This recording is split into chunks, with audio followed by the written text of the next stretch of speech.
Wheatstone सेतु एक ऐसी युक्ति है जिसके द्वारा हम किसी चालक का प्रतिरोध ज्ञात करते हैं। व्हीटस्टोन सेतु है ना, एक ऐसी युक्ति है जिसके माध्यम से हम किसी अज्ञात चालक का प्रतिरोध ज्ञात कर सकते हैं, है ना। अगर हमारे पास कोई चालक है और उसका रेजिस्टेंस हमें पता करना है तो हम उसको व्हीटस्टोन सेतु विधि से पता कर सकते हैं। युक्ति का मतलब एक तरीका है, युक्ति का मतलब तरीका है, ठीक है। तो इसमें क्या होता है कि इसमें 4 तार लिया जाता है और चारों तार को इस प्रकार से अरेंज किया जाता है। इस प्रकार से एक तार ये है, दूसरा तार ये है, तीसरा तार ये है, चौथा तार ये है। चारों तारों को हमने क्या किया, एक दूसरे से जोड़कर एक चतुर्भुज की तरह बना दिया ना। 4 अलग अलग टुकड़े होंगे तार के, एक टुकड़ा ये है तार का, दूसरा टुकड़ा ये है, तीसरा ये है, चौथा ये है ना। और चारों तारों को हमने जोड़ लिया, बीच में हमने एक धारा मापी लगा दिया और उसके बाद में क्या किया। अच्छा देखो, ये जो तार हमारे पास है चारों, इसमें इनका अपना कुछ न कुछ प्रतिरोध भी होगा। मान लेते हैं इसका P है, इसका Q है, इसका R है और इसका S है, ऐसा मान लेते हैं। उसके बाद हम इस पूरे अरेंजमेंट को हम क्या करते हैं, एक बैटरी के साथ कनेक्ट कर देते हैं, एक बैटरी के साथ जोड़ देते हैं, है ना। पहले हमने 4 तारों को क्या किया, आपस में जोड़ लिया, चारों तारों को जोड़कर एक चतुर्भुज की तरह बना दिया। उसके बाद फिर हमने क्या किया, उस पूरे अरेंजमेंट को हम एक बैटरी के साथ कनेक्ट कर दिए, बैटरी के साथ जोड़ दिए। अब यहाँ से धारा निकलेगी, धारा ऐसे बहते हुए आएगी, ऐसे बहते हुए आएगी, फिर इधर आएगी बहते हुए, ऐसे बहते हुए आ रही है, यहाँ पहुंचेगी। जब यहाँ पहुंचेगी तो 2 रास्ते हो गए, एक रास्ता इधर चला जाता है, एक रास्ता इधर चला जाता है। तो मान लो कि इधर अब चूंकि आई धारा थी हमारे पास, अब ये आई धारा 2 हिस्सों में बटेगी क्योंकि यहाँ से 2 रास्ते हो गए। तो मान लो इधर I1 धारा बहती है और इधर कितनी बहती है, I2 धारा बहती है। अब जो धारा इधर बह रही है वैसे बहते हुए जाएगी जाएगी जाएगी, यहाँ पहुंचेगी। जब यहाँ पहुंचेगी फिर से 2 रास्ते हो रहे हैं, लेकिन इसमें कोई करंट नहीं आएगा। क्यों नहीं आएगा, क्योंकि हमने यहाँ पर धारा मापी की सुई को बिल्कुल ऐसे सीधा कर दिया है। और सीधा करने का मतलब ये हुआ कि यहाँ पे कुछ ऐसा तरीका अपनाया जाए कि इधर कोई करंट ना आए। तो अगर इधर करंट नहीं आएगी तो ये सारी की सारी धारा जो इधर गई है ये किस में चली जाएगी, इसमें चली जाएगी। मतलब अगर इसमें I1 धारा बह रही है तो इसमें भी बहेगी, क्योंकि यहाँ पे करंट आ नहीं रहा है। उसी तरह इधर I2 धारा बह रही है तो इसमें कितनी बहेगी, I2, क्योंकि इधर तो कोई करंट जाएगा नहीं, है ना। तो इस प्रकार से पूरी व्यवस्था हमारी बन गई है। अब देखो यहाँ पर हमने 2 बंद पास बना रखे हैं, एक ये हो गया और एक ये हो गया, 2 बंद पास। यहाँ किरचॉफ के नियम का इस्तेमाल हम लोग करेंगे, किरचॉफ के नियम का।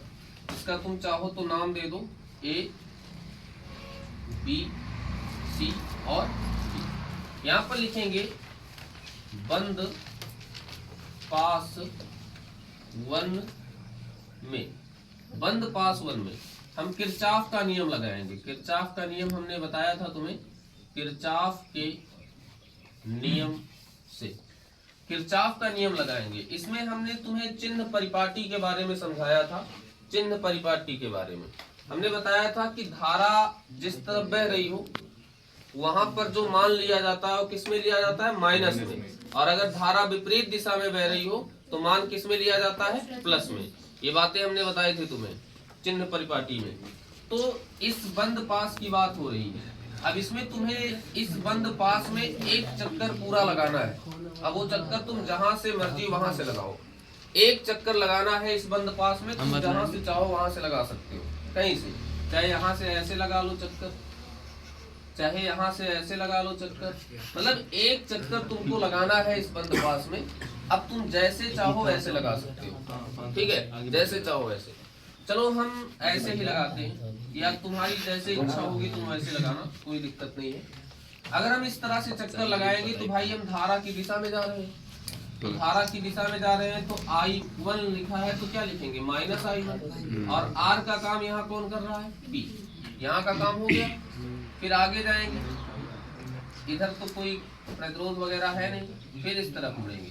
इस तरफ देखो हम धारा के विपरीत दिशा में, धारा की विपरीत दिशा में तो प्लस I2 और R का काम इसमें कौन कर रहा है? R कर रहा है। और बराबर में क्या होता है?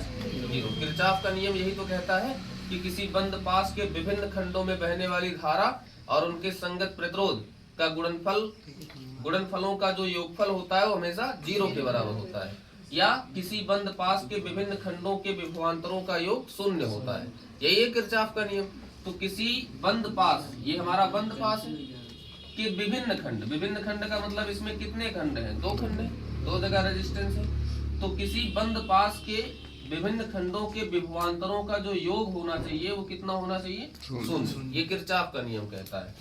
तो -I1P बराबर, ये उधर जाएगा तो -I2R, ये माइनस से माइनस कट गया, I1 बटे I2 बराबर R बटे P।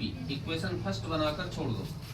उसके बाद हम बात करेंगे बंद पास 2 में।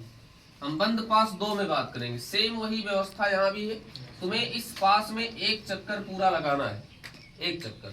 तो कहीं से भी लगाना शुरू कर दो। हम यहाँ से लगाना शुरू करते हैं। मान लो तो धारा की दिशा में जा रहे हैं तो I1 गुणे R का काम क्यों कर रहा है? फिर ऐसे आएंगे, फिर इधर धारा के विपरीत दिशा में तो I2 गुणे R का काम यस कर रहा है। फिर अब यहाँ तो कोई प्रतिरोध है नहीं, हो गया एक चक्कर।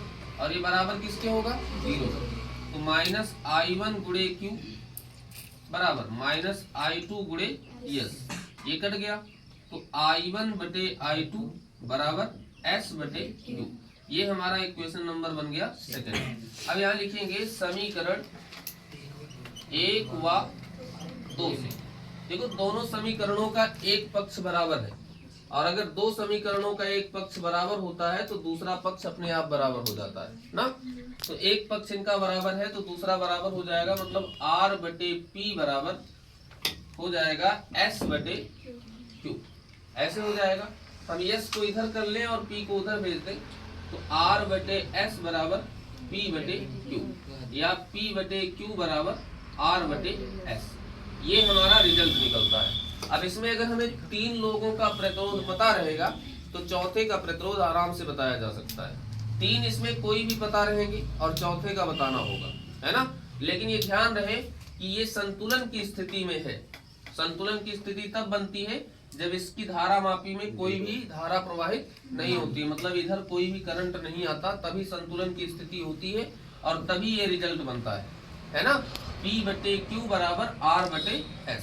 इसमें 3 लोगों का प्रतिरोध हमें पता रहेगा, 3 कोई भी पता हो सकता है और चौथे का हमें पता करना होगा। तो व्हीटस्टोन सेतु की इस व्यवस्था के द्वारा हम चौथे तार का या चौथे चालक का प्रतिरोध पता कर सकते हैं। ठीक है, बस हो गया, बंद कर।